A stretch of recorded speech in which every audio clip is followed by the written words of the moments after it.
Halo YouTube. Oke, kembali lagi dengan channel Imo Gunung Traders. Oke teman-teman, pada kesempatan kali ini kita akan membahas tentang kemungkinan dari resiko ya di dalam trading ya. Jadi banyak kemarin yang bertanya ke saya, resiko yang dimaksud itu apa sih sebenarnya gitu loh. Nah itu gimana ya? Kalau ngomongin resiko ini terkadang akan panjang gitu loh. Maksudnya resiko ini dilihat dari mana dulu ya, dan itu kan banyak. Nah, tapi kali ini saya membahas adalah kemungkinan dari resiko itu sendiri. Jadi yang kita tekankan di sini adalah resikonya. Kita dari perspektif resiko. Ya, jadi biar mungkin teman-teman di sini punya gambaran ya, dan mungkin kalau ada waktu saya akan coba bahas dengan contoh mungkin chartnya ya nanti lagi sesi yang lain. Oke, langsung saja teman-teman. Oke, ya, seperti biasa teman-teman kita disclaimer dulu ya bahwa yang namanya trading itu bisa menyebabkan kerugian, punya resiko yang lumayan tinggi. Kalau teman-teman belum punya ilmunya, hanya asal ikut-ikutan, mungkin diajak teman, mungkin diajak keluarga atau diajak siapa lah nggak tahu, mungkin pacarnya mungkin. Jangan langsung percaya, ya kan? Teman-teman pelajari dulu, ya kan? Pahami dulu komponennya, mekanismenya seperti apa, takutnya apa, nanti teman-teman kaget karena tiba-tiba uang saya habis, dan itu bisa nanti teman-teman mungkin akan mengalami kesulitan ekonomi mungkin ya, gitu ya. Jadi saya harap teman-teman hati-hati ya dalam yang namanya trading langsung gitu ya. Oke, topik kita kali ini adalah terungkap kemungkinan resiko dari trading. Ya. Ini gambarnya jalan ya, maksudnya ada banyak sekali kemungkinan gitu ya. Jangan jangan kira ini apa istilahnya, maksudnya yang lain ya, jangan. Oke, ini ada satu quote, amateurs, ya, amateurs itu think about how much money that they can make, professional think about how much money they could lose ya. Jadi ini dari Jack Swagger. Maksudnya adalah orang-orang yang amatir ini ya, orang-orang yang amatir itu maksudnya orang-orang yang baru gitu ya, amatir namanya ya. Belum mature gitu ya, belum dewasa, itu dia mikir bahwa saya trading ini bisa eh, apa ya, menghasilkan uang banyak gitu ya, bisa making money every day ya, every time gitu, dan unlimited ya, ya well betul, tetapi saat dia menjalankannya karena dia fokusnya ke uang, akhirnya ya rata-rata malah hancur, bangkrut ya. Dan kalau profesional ya, trader profesional itu dia akan berpikir bahwa berapa banyak uang yang bisa saya keluarkan gitu, atau kerugian saya itu berapa gitu ya, yang bisa saya kehilangan gitu misalnya. Nah, jadi seperti saya bilang bahwa saya sendiri lebih melihat bahwa saat saya trading itu berapa sih modal yang bisa hilang gitu, berapa sih resiko yang bisa saya istilahnya ikhlasin gitu loh kalau hilang ya, $10, $20, nah gitu loh. Jadi saya tidak berpikir bahwa ini profitnya bisa $100, $200, $300. Ya itu kan secara di atas buku, secara teori ya well memang bisa dapat segitu. Tetapi resikonya kalau kita nggak lihat, nanti tiba-tiba teman-teman kaget loh, kok kita bisa rugi $100 gitu loh. Ya karena resikonya terlalu besar gitu loh ya. Jadi teman-teman terkadang tidak sadar di situ. Tapi kalau teman-teman fokus pada apa ya, modal atau uang teman-teman yang teman-teman jaga ya, yang bisa hilang tadi, ya udahlah, saya resiko saya $20. Ya mau itu dapat nanti 50, 60, 100. Ya itu teman-teman udah nggak mikirin gitu loh. Karena yang penting saya kalau salah nih, kalau loss nih, ya cuma segini aja hilangnya gitu loh. Ya, nah kalau orang amatir tuh dia nggak peduli. Yang dia tahu adalah ini profit, profit, profit gitu loh ya. Profit guys gitu ya. Ribuan dolar guys, ribuan dolar ya. Tanpa dia tahu bahwa resikonya juga ya besar juga, dan akhirnya biasanya secara jangka panjang itu nggak bagus gitu ya. Teman-teman harus ingat ya bahwa ini sebenarnya kan quote yang selalu bisa menyadarkan kita kadang gitu ya. Jadi seperti itu. Amateur ya. So apa itu kemungkinan? Uh, Tadi kita membahas ya bahwa kita ini membahas tentang kemungkinan resiko ya. Jadi apa itu kemungkinan ya? Possibility itu apa sih sebenarnya? So kemungkinan itu adalah sesuatu yang bisa saja terjadi, bisa jadi enggak juga gitu ya. Mungkin tidak gitu. Nah, jangan kira bahwa kemungkinan itu selalu terjadi ya, enggak juga gitu. Kemungkinan ini kan semacam kayak saya bilang itu ya, ada banyak sekali possibility, ada banyak sekali istilahnya itu keadaan yang potensi di masa depan itu it happen gitu loh. Nah, itulah yang kita pelajari itu loh ya, dari yang namanya resiko. Nah, dari adanya resiko ini apa aja sih kemungkinannya? Nanti kan kita bahas itu ya. So, sebagai trader yang cerdas, kita harus mengetahui kemungkinan dari setiap resiko yang kita ambil. Nah, beberapa trader pemula tidak peduli dengan hal ini. Kata resiko menurut mereka bukan hal yang penting.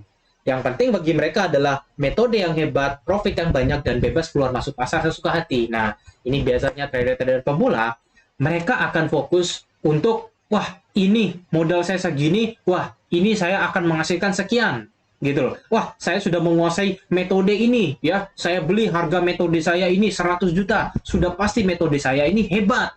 Gitu loh ya. Mereka akan mencari hal-hal seperti itu gitu loh. Ya, mereka akan memamerkan hal-hal seperti itu yang mereka rasa bahwa itu adalah kunci kesuksesannya. Padahal sejatinya bahwa yang namanya market tidak peduli metode apa yang kamu pakai. Ingat ya, market itu nggak peduli metode apa yang teman-teman pakai, berapa modal teman-teman, ya, dan bagaimana emosional teman-teman. Ya, jadi mau metode apa yang teman-teman pakai, market nggak peduli. Mau modal 1 triliun, 2 triliun yang teman-teman pakai, market juga nggak peduli. Mau teman-teman saat itu lagi kesal, lagi marah, lagi sedih, lagi senang, lagi gembira, lagi ketawa, ya, lagi kasmaran, lagi jatuh cinta, market nggak peduli. So, jika Anda ya memahami apa yang saya katakan tadi, so jangan merasa bahwa hal itu ya adalah suatu benefit yang bisa Anda andalkan. Jangan merasa bahwa itu adalah sesuatu yang bisa Anda istilahnya itu pamerkan, merasa bahwa ini tidak akan membuat saya kalah, ini akan menyelamatkan saya. Ya, jadi hati-hati ya, karena market nggak peduli. Ya, oke. 4 hukum kemungkinan. Nah, sekarang kita bahas kemungkinan. Jadi ada 4. Ya, yang pertama adalah high risk, high reward. Ya, high risk that result in high reward. Jadi high risk menghasilkan high reward.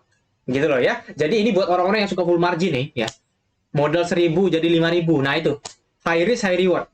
Ya, jadi istilahnya ya udah 1.000 hilang kalau dapat jadi 5.000. Istilahnya tuh ya kalau cacing ya jadi naga gitu loh ya, cacing naga misalnya gitu ya. Nah, ini orang-orang yang full margin dia masuk ke dalam kemungkinan yang pertama, menggunakan high risk ya dengan mengharapkan high reward. Oke ya, jadi hati-hati ya. Yang pertama ini kemungkinannya kalau teman-teman menggunakan high risk, teman-teman bisa saja mendapatkan high reward. Oke. Kemungkinan yang kedua, high risk that result in low reward. Nah, ya. Yang kedua ini adalah ketika teman-teman menggunakan risiko yang tinggi, ya, hasilnya belum tentu teman-teman mendapatkan reward yang tinggi, tetapi melainkan bisa saja teman-teman mendapatkan reward yang lebih rendah. Nah, ini yang sering terjadi pada kenyataannya. Ya, ketika orang menggunakan risiko yang tinggi, dia akan fokus, ya, mencari uang itu, dia akan fokus kepada uangnya. Akhirnya, ya, saat dia baru trading, baru mungkin dia mendapatkan floating profit sekian-sekian, dia sudah close. Ya, atau istilahnya itu adalah ABC, asal biru close. Ya, jadi misalnya teman-teman kita ini melakukan posisi buy. Ya, ini marketnya. Oke, dia menunggu market ini breakout. Tiba-tiba market ini breakout, tek. Cus. Ya, dia masuk, dia buy di sini. Nah, dia tidak pakai resiko mungkin, atau dia pakai SL. SL-nya di sini, misalnya SL-nya adalah 500. Ya, $500 resikonya. Tiba-tiba harga naik dikit. Di sini sudah dia melihat bahwa di sini floatingnya berapa? Floatingnya di sini 300. Nah, ya kan? Akhirnya dia pikir, udah floating 300. Ambil dia close. Nah, dari kondisi seperti ini kita bisa melihat bahwa resiko kita lebih besar daripada reward kita. Inilah yang namanya high risk, low reward. Gitu ya. Tapi karena dia terpengaruh oleh angka, dia melihat, ini 300. Wah, 300 banyak sekali. Seandainya saya bisa melakukan ini 2 kali, 3 kali, 4 kali satu hari, saya sudah dapat sekian ribu dolar. Mindsetnya seperti itu. Tapi dia lupa bahwa resiko di awal tadi dia menggunakan resiko $500. Baru ABC ya, baru asal biru gitu lah. Baru biru dikit ke 300, belum kena exit, tapi udah close.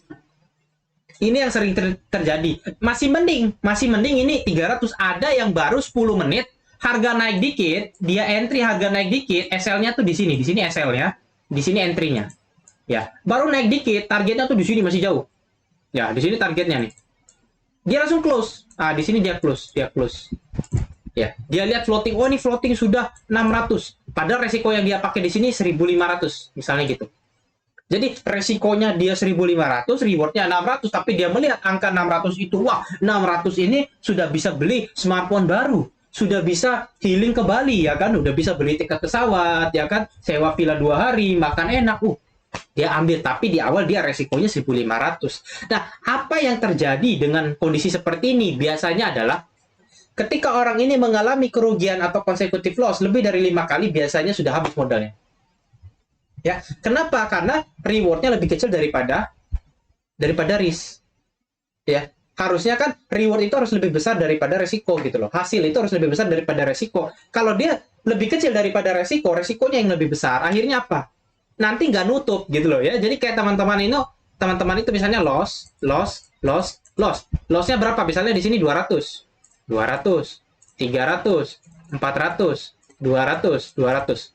Nah, ketika teman-teman profit, teman-teman hanya ngambil 100. Profit lagi teman-teman ngambil mungkin 150. Profit lagi paling ngambil 200. Profit lagi 150. Ya, profit lagi mungkin 100 ya. Dari sini aja kita bisa lihat ini aja sudah ibarat kata ya minus gitu loh. Ya, nggak nutup gitu loh. Ya, nggak nutup. Nah, ini yang sering terjadi itu loh. Ya, asal biru cross tuh ya, ABC itu ya. Ini yang saya lihat bahwa yang pertama adalah ini trader baru banget biasanya. Ini trader pemula banget. Nah, kemudian yang kedua dia bukan trader. Ini penjudi kayak gini. Gitu loh ya, penjudi model-model kayak gini ini penjudi gitu loh ya. Jadi ya udah masuk exit suka dia gitu. Ya, yang benar adalah ya teman-teman bikin trading plan dulu. Minimal 1:2 lah risiko dengan rewardnya. Dan jangan intervensi di tengah jalan gitu loh. Udah banyak senior di luar sana yang bilang bahwa ketika Anda sudah punya trading plan, ikuti, jangan intervensi gitu loh. Ketika Anda intervensi, Anda ganggu, Anda apa-apakan segala macam itulah, Anda pencet-pencet, ujung-ujungnya apa nanti? Belum nyampe TP udah exit, belum nyampe TP udah exit, akhirnya apa? Hasilnya nanti jelek. Ya, portfolionya jelek. Transaksinya jelek, nanti historinya yang ujung-ujungnya bisa jadi akun teman-teman malah boncos gitu loh, malah drawdown gitu, malah minus banyak gitu loh. Karena nggak nutup gitu loh. Ruginya nggak nutup ujung-ujungnya gitu loh. Jadi walaupun teman-teman untung 30-40 kali juga tetap nggak nutup gitu loh. Karena sekali rugi besar gitu loh ya. Itu hati-hati. Ini hati-hati banget. Yang ketiga adalah low risk, low reward ya. Jadi resiko yang kecil, hasilnya adalah untung yang kecil juga. Ya. Nah, ini yang pernah saya bahas di pembahasan saya kemarin itu ya. Bahwa si trader itu yang pertama dia harus bisa menghasilkan dulu yang namanya small profit. Ya, jadi low reward itu small profit. Jadi ya dia gunakan resiko kecil lah ya, misalnya $10 gitu atau $20. Nah, rewardnya berapa? Jadi resikonya $20 ya, dia punya profit misalnya di sini adalah 40 ya atau 30. Memang nggak besar gitu, tapi ada selisih gitu loh. Nah, ini jadi penggunaan low risk itu sebenarnya bagus untuk jangka panjang kalau saya bilang gitu loh. Kenapa? Karena ketika teman-teman mengalami kerugian yang konsekutif kayak tadi ya, misalnya loss-nya tuh sampai 6 kali, 7 kali gitu loh ya. Teman-teman lebih tenang. Teman-teman lebih tenang, yakin kata saya ya. Teman-teman akan mengalami istilahnya emosional yang lebih stabil karena ya ini resikonya kecil gitu loh. Ya, teman-teman hanya menggunakan istilahnya ya $20 gitu. Uang teman-teman itu 10.000 misalnya ya, 100 juta misalnya. Nah, teman-teman hanya menggunakan resiko $20 gitu. Seandainya ini rugi 5 kali misalnya, ya ini hanya rugi 100 gitu loh. Hanya loss 100 saja. Dan 100 ini kan cuma 1% gitu loh. Ya nggak pusing gitu loh. Ya. Nah, tapi kalau orang yang menggunakan resiko tinggi, mungkin di sini dia gunakan $200. Ya ini sekali rugi 5 kali sudah 1.000 gitu loh. Kalau 1.000 ya berapa? 10% gitu. Nah, ini mungkin sudah agak sedikit bikin guncangan dalam diri kita gitu. Waduh, 10% udah hilang nih. Baru trading seminggu udah 10% aja nih hilang gitu kan. Nah, ini hati-hati ya. Jadi fokusnya adalah low risk dulu. Kendalikan dulu resikonya teman-teman. Jangan nafsu loh itu loh. Kenapa ya? Orang tuh nafsu ya kadang trading itu saya lihat ya. Aneh gitu loh. Ya, kita itu kenapa ya? Terkadang pintar di dunia nyata ya. Di dunia nyata kita pintar nih. Ya, kita misalnya mahasiswa lah, IPK kita nih 4 mungkin, 3,99 mungkin. Tapi saat teman-teman trading, itu orang-orang kayak gitu tuh kok bodoh banget gitu loh. Kenapa? Ya karena trading itu memang emosional yang dipakai gitu loh. Trading itu memang diserang emosionalnya gitu loh. Kalau orang nggak kuat emosionalnya, dia udah nggak pakai logika, itu hancur gitu loh. Mau dia pintar sekalipun gitu loh. Karena emosional ini ya sifatnya itu memang menyerang dadakan gitu loh. Emosional itu kan impulsif. Ya kayak ledak-ledak gitu loh. Ya kayak teman-teman lagi kesal, itu kayak meledak-ledak gitu kan, pengen mukul gitu loh, pengen ngapain. Nah, ya kan sama kayak teman-teman bahagia gitu loh. Teman-teman nggak bisa kayak menyembunyikan perasaan muka teman-teman yang sedang bahagia. Nah, itu emosional tuh. Ya, dia meledak-ledak gitu loh dalam istilah jangka waktu yang sangat singkat gitu loh. Cepat dia. Nah, jadi kalau orang itu misalnya trading ya dia mengalami loss, biasanya dia langsung cepat deg-degan gitu loh, atau sudah mengalami loss yang besar atau floating, itu ngeri banget itu ya. Nah, makanya diusahakan low risk dulu teman-teman ya. Gunakanlah risiko yang kecil dulu, nggak usah sosokan, nggak usah nafsu. Anda itu bukan siapa-siapa. Seperti saya bilang ya, market itu nggak peduli metodemu, market itu nggak peduli modalmu, dan market itu nggak peduli perasaanmu itu loh. Kamu lagi nangis, lagi sedih, lagi susah, nggak ada duit, ya kan? Ini itu ya, market nggak peduli. Market itu ya apa ya, gerak-gerak aja, dia nggak peduli gitu. Dia bukan manusia gitu ya. Jadi yang ketiga ini adalah kemungkinan kita menggunakan low risk, hasilnya adalah low reward juga gitu ya. Dan yang terakhir adalah kemungkinan yang keempat adalah low risk, high reward. Nah, inilah murid-murid saya ini beberapa sudah mencapai di sini nih, yang dimana dia kalau loss ya loss segitu-segitu aja, tapi kalau sekali benar, wah itu dapatnya lumayan gitu. Ya, jadi misalnya kita menggunakan resiko biasanya itu adalah $20. Ya, sekali kita benar ini bisa jadi 100, 150. Nah, ini kan high reward, teman-teman. Ya, modal 20 jadi 100, jadi 150. Jadi, teman-teman ya cukup trading 2 kali, 3 kali aja dalam 1 bulan. Kalau konsisten itu kan sudah dapat $200-300. Itu sudah UMR, teman-teman. Sudah gaji UMR itu. Nah, kalau teman-teman sedang hidup sendiri nih, belum ada keluarga, saya rasa itu cukup gitu loh. Cukup gitu selama teman-teman memang konsisten, dan di situ memang harus kontrol emosi itu loh ya. Nah, itu beberapa murid saya sudah bisa itu mendapatkan high reward nih dengan low risk ya. Itu karena memang mereka pertama rajin. Ya, mereka rajin, mereka punya komitmen ya, dan mereka latihan terus gitu, dan mereka memang sudah kapok gitu loh. Ketika mungkin saya setiap hari ngasih tahu bahwa kamu itu harus pakai resiko yang kecil gitu lah ya, jangan nafsu segala macam, sering dimarahin ya kan, sering dikasih nasihat, itu mungkin kapok juga lah. Akhirnya mereka ya fokus untuk ya udah saya menggunakan low risk seperti mentor saya ajarkan, dan ya udah ujungnya ya mau dia istilahnya low reward atau high reward ya terserah, yang penting saya sudah pasang SLTP gitu loh ya, tinggal saya tentukan aja FC saya di mana, target saya di mana, udah gitu loh ya. Jadi fase yang keempat ini ya, kemungkinan yang keempat ini memang hanya dialami oleh biasanya trader-trader yang sudah menjadi kosong. Kalau saya bilang menjadi kosong ini dalam arti adalah seperti yang senior-senior katakan itu loh, yang dimana dia bilang the less you know the better you trade. Jadi dia itu sudah melepaskan dirinya dengan segala apapun yang terjadi dengan market. Mau kena SL, mau kena TP, mau nggak kejemput, dia nggak peduli.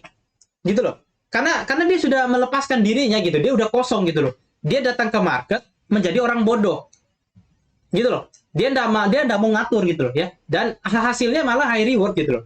Ya, setelah dijalankan selama 6 bulan, setahun, high reward gitu loh. Dan saya sudah buktikan gitu loh ya. Yang dimana memang trading dengan cara kita bermindset seperti orang bodoh nih, orang yang nggak mau ngatur apa-apa ya.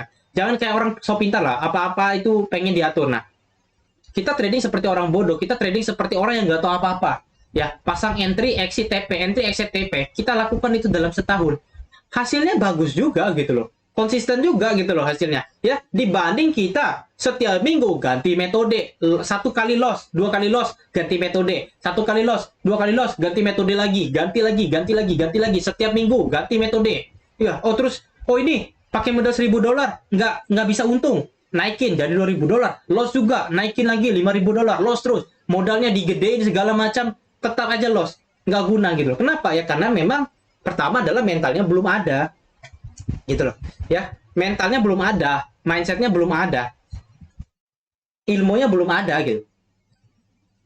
Apapun yang dia lakukan, mau dia gedein modal, mau dia gonta-ganti metode yang nggak guna gitu loh, pada akhirnya ya orang yang seperti kura-kura, saya bilang ya, kita tuh kayak kura-kura gitu, turtle ya, yang jalannya pelan ya, itu justru yang konsisten gitu loh, daripada yang kayak kelinci geraknya gesit banget gitu loh. Jadi kayak akunnya tuh teman-teman ya, ini misalnya akun ya, hari pertama itu langsung profit segini tinggi banget, langsung profitnya gede 1.000.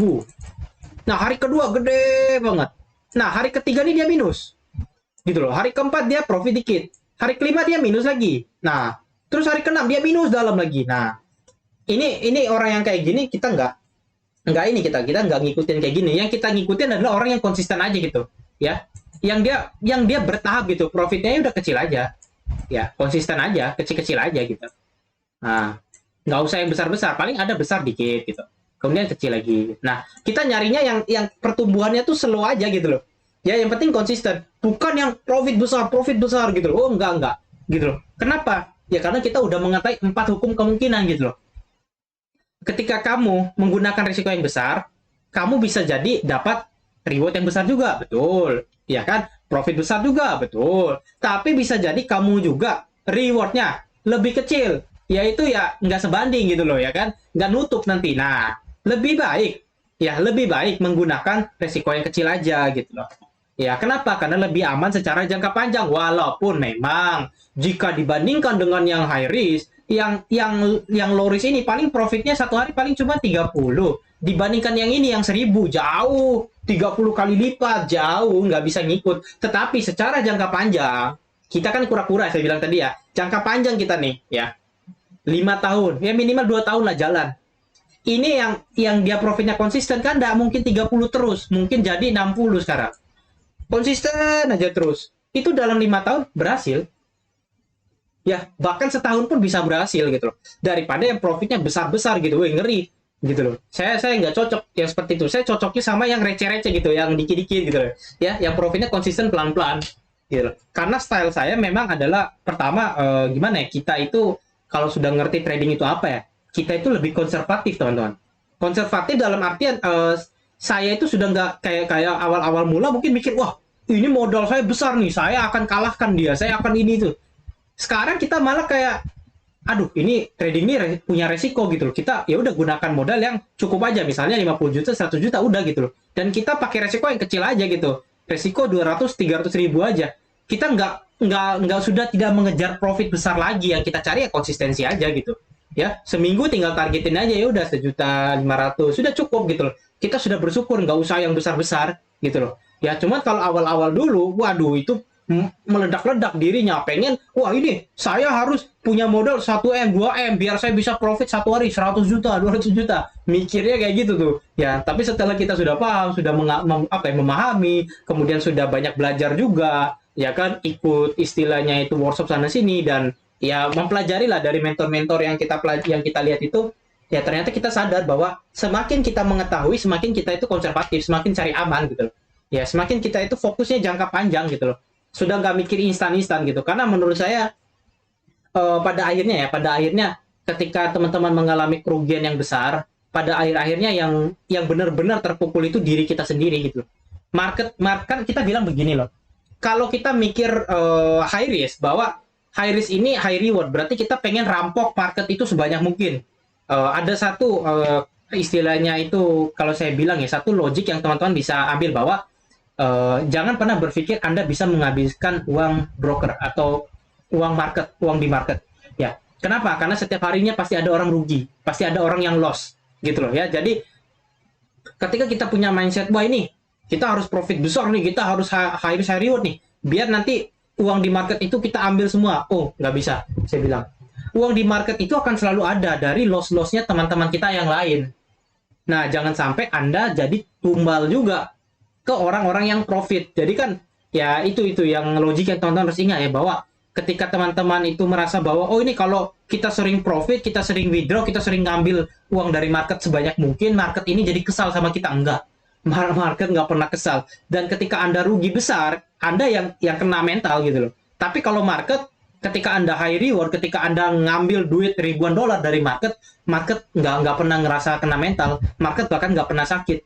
Itu logik yang teman-teman harus ingat ya. Jadi ketika teman-teman menggunakan high risk dan ketika loss, Anda pasti kena mental. Teman-teman pasti kena mental, pasti emosional. Tapi kalau misalnya teman-teman dapat high reward, dapat ribuan dolar, puluhan ribu dolar dari market itu nggak kenapa-napa. Jadi beda dari sini aja udah kelihatan bahwa apapun yang Anda lakukan itu nggak ada gunanya di market, nggak mempengaruhi satupun lah ya. Karena profit Anda sebenarnya didapatkan dari teman-teman yang loss juga gitu loh. Ya, nah jadi hati-hati teman-teman jika punya mindset ingin mengalahkan market, ya nggak ada itu. Ya, bertemanlah dengan market, jadilah sahabat, ya. Dan di market itu kita juga, walaupun kita jadi sahabatnya market, kita tetap harus waspada. Sahabat dalam artian adalah kita mengikuti apa yang market itu lakukan. Dia mau naik ya tinggal ikuti, dia mau turun ya tinggal ikuti. Kalau dia balik arah ya udah kita cut loss, kita stop loss, ya udah gitu aja sih, nggak usah pusing gitu ya. Jadi hati-hati untuk teman-teman yang merasa bahwa market itu bisa dikendalikan. Oh, enggak ada. Itu kalau ada mentor di luar sana yang bilang saya bisa kendalikan market, saya bisa kendalikan candle, saya bisa kendalikan misalnya ini tanggal jatuh, tanggal naik, saya rasa harus dipertanyakan lagi bahwa seperti apa sih sebenarnya market itu bekerja dan kok bisa ada orang yang mengendalikan. Saya rasa nggak ada yang bisa lah ya.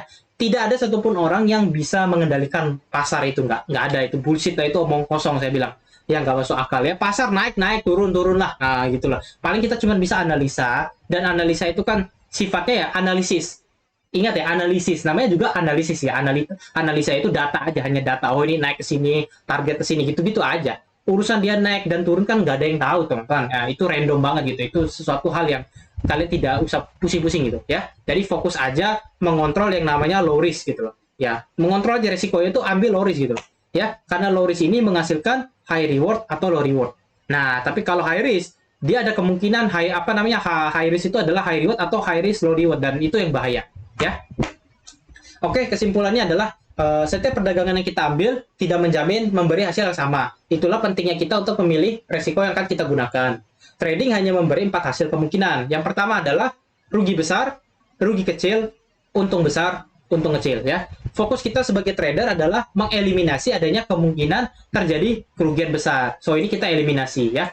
Karena tidak ada satupun trader yang bisa tahu masa depan. Ingatlah bahwa kita hanya bisa mengikuti sistem yang sudah kita buat. Itulah cara satu-satunya agar kita bisa konsisten dan berhasil. Tidak ada cara lain.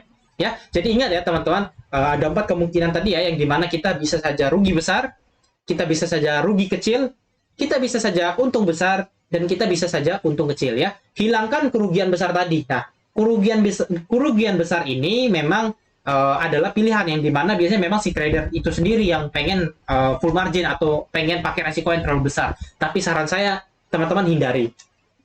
Teman-teman hindari dan cobalah untuk memisahkan diri teman-teman dengan si pasar itu sendiri. Ya, jadi jangan mencoba untuk memprediksi.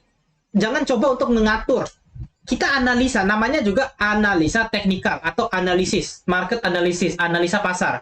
Tidak ada yang namanya prediksi pasar. Gitu loh. Ya kita hanya bisa menganalisa aja gitu loh. Ya prediksi kadang benar, kadang salah gitu, probabilitas lagi. Tapi kalau saya lebih suka bicara atau mengatakan ini adalah analisis. Yang namanya analisis sebenarnya tujuannya hanyalah untuk mencari informasi dan data aja untuk membuat keputusan, that's it. Ya, jadi informasi, data kita dapatkan dari market, dari chart, kita bikin keputusan mau buy atau mau sell, itu aja. Tidak ada yang namanya kita prediksi. Yang kita tidak memprediksi pasar naik dan turun.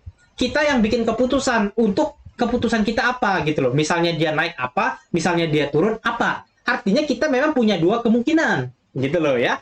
Kalau dia naik kita harus ngapain, kalau dia turun harus ngapain. Nah, itulah trader. Nggak pusing ya. Makanya senior-senior saya itu orang-orang yang sudah trading for living ya. Itu kalau saya selalu mengutip kata-katanya dia adalah bahwa ketika Anda ya mencoba mengatur ya, kemudian coba untuk gerak duluan, sok-sokan masuk duluan, ya kan, entry duluan tanpa adanya konfirmasi, maka sudah pasti hasilnya loss gitu ya. Kebanyakan trader itu belum ada konfirmasi, hajar-hajar langsung masuk dengan dia mikir bahwa oh sebelum market maker atau sebelum harga gerak saya harus masuk biar saya dikenal sebagai orang yang hebat karena saya bisa entry duluan, exit dulu segala macam. Ya, padahal akhirnya kebanyakan ya orang-orang kayak gitu loss gitu. Ya. Kenapa? Karena ya pertama tadi dia FOMO gitu. Dia pengen masuk duluan, dia pengen dikenal sebagai trader yang ibarat kata oh bisa keluar masuk sana sini gitu. Ya padahal market nggak peduli gitu. Market nggak peduli ya. Dia nggak sama, market itu tidak punya perasaan. Ya, market tidak punya eksistensi. Ya, manusia yang punya eksistensi. Nah, manusia ini kan hanya dipermainkan aja. Itu yang namanya propaganda gitu. Ya, jadi saya selalu istilahnya tuh mengikuti senior-senior saya yang memberikan istilahnya itu ya nasihat gitu, dan ya orang-orang ini harus kita dengar gitu loh. Orang-orang yang benar ini gitu loh. Jangan kita makin keras kepala and ya kamu tuh kayak apa ya? Kayak preman di market gitu loh. Kayak orang tawuran gitu loh. Masuk udah kayak pengen hajar sana sini gitu. Nggak bisa gitu. Market itu isinya adalah orang-orang cerdas, orang-orang jenius. Anda kalau datang dengan akal yang kosong, dengan pikiran yang kosong, otak yang nggak ada, habis di market, dimainin sama mereka. Propaganda yang mereka buat itu akan membuat Anda stres. Ya, harga dinaikin, Anda buy, diturunin lagi, Anda sell, dinaikin lagi. Oh, ya, itu udah banyak sekali apa namanya meme-memenya itu ya, meme-nya itu ya, yang di Google yang apa beredar gitu, video-video yang dimana si trader itu dia buy malah harganya naik, dia sell malah harganya naik, dia buy malah harganya turun. Nah, itu kan sudah memberikan satu contoh bahwa memang ya market tuh kayak gitu. Makanya analisa yang baik gunakan resiko yang kecil, ya, dan tunggu konfirmasi kalau misalnya teman-teman ragu, dan selalu membuat yang namanya jurnal. Dan ingat, jangan pernah mencoba memprediksi masa depan. Asli, itu dukun banget, serius. Anda itu trader bukan dukun, serius.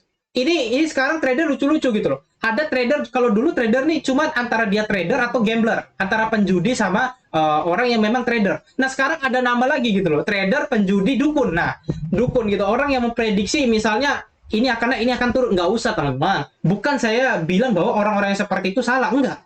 Itu up to you. Saya nggak peduli analisa mereka, saya nggak peduli mereka seperti apa. Mereka hebat ya nggak apa-apa. Tapi yang saya bicarakan di sini adalah bahwa kita sebagai trader nggak usah mencoba menjadi dukun.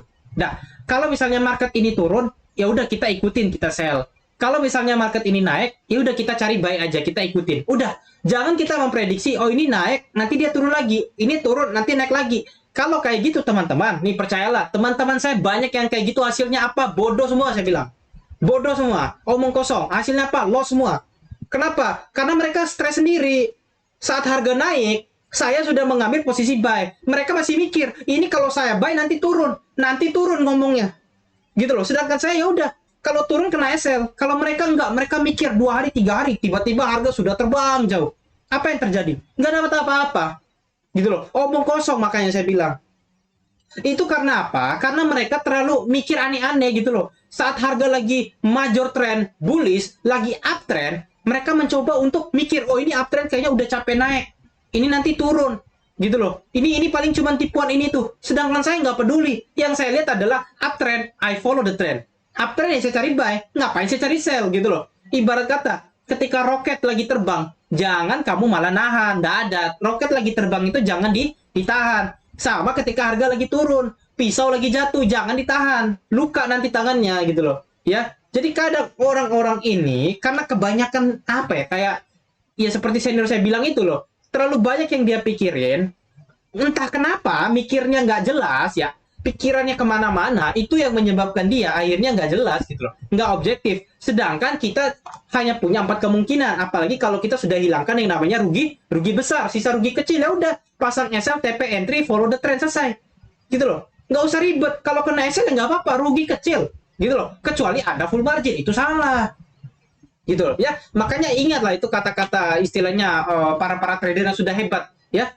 Nah, sekali lagi saya kasih tahu bahwa the less you know, the better you trade. Nah, itu selalu benar, itu saya buktikan bahwa ketika teman-teman memang tidak banyak tidak banyak kepo, tidak terlalu sok pintar di market, Anda justru lebih profit gitu loh. Karena Anda nggak banyak tahu gitu loh. Tapi kalau Anda dikit-dikit, aduh ini nanti turun lagi, nanti naik lagi, ini segala macam, nggak jadi trading serius. Itu dukun banget jadinya. Ya kan, kita memprediksi hal yang belum terjadi. Padahal sudah ada yang terjadi di depan mata, yaitu kita diberikan kesempatan untuk cari buy. Yang kita lakukan cari buy, pasang SL, udah selesai. Gitu loh.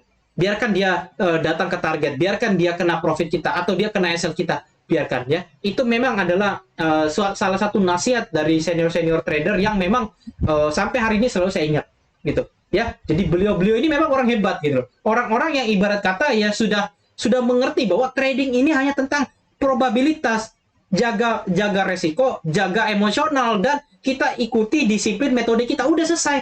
Nggak ada istilahnya trading ini ribet-ribet, nggak ada teman-teman. Ribet itu kalau Anda sendiri yang cari, Anda sendiri yang bikin gitu loh. Ya, makanya kan trading ini memang saya bilang bahwa tidak untuk semua orang gitu loh. Hanya orang-orang yang memang mau mengkosongkan dirinya gitu. Kalau Anda di market itu menjadi orang bodoh, tidak tahu apa-apa, pura-pura bodoh aja lah, Anda pasti konsisten gitu. Ya, yang penting Anda harus tahu bahwa jangan sampai mengalami rugi besar. Ya, itu saja teman-teman pembahasan kita kali ini tentang yang namanya kemungkinan resiko ya. Dan saya harap teman-teman memahami maksud dari saya tidak pernah istilahnya itu menghujat atau istilahnya itu menyalahkan siapapun, nggak pernah. Saya sama sekali nggak peduli. Semua trader itu pasti punya stylenya masing-masing. Semua trader itu pasti punya metodenya masing-masing. Tapi yang selalu saya kasih tahu bahwa sebagai seorang trader yang baik, kita tidak usah istilahnya itu jadi orang yang so pintar di pasar, nggak usah. Ya kita ini hanya ikan kecil gitu loh ya, hanya ikan-ikan kecil. Jadi di market ini ada ya paus-pausnya gitu. Jadi ya udahlah, kita ikuti aja market mau kemana. Yang penting kita kontrol, kita punya resiko, ya udah ya. Jadi biar kita nggak rugi besar, hanya rugi kecil, udah itu aja sih ya. Dan insya Allah misalnya dalam 6 sampai 1 tahun teman-teman jalani sistem yang seperti saya katakan pada sesi kali ini, konsisten, saya yakin gitu ya. Karena saya sendiri sudah membuktikannya bahwa menjadi konsisten di dalam yang namanya dunia trading ini nggak terlalu sulit. Ya, tetapi memang egonya harus dibuang dulu gitu loh ya. Gelasnya dipecahin aja lah biar tumpah semua itu air, nggak usah pakai air lagi ya, ganti ember gitu ya. Jadi teman-teman harus berani istilahnya tuh menjadi bodoh, pura-pura bodoh, nggak usah sok pintar, dan itu adalah salah satu hal atau cara yang paling mudah agar teman-teman bisa mencapai konsistensi ya. Oke, thank you so much teman-teman, sampai jumpa lagi di pembahasan selanjutnya. Sehat selalu dan semoga tradingnya lebih lancar. Salam waras.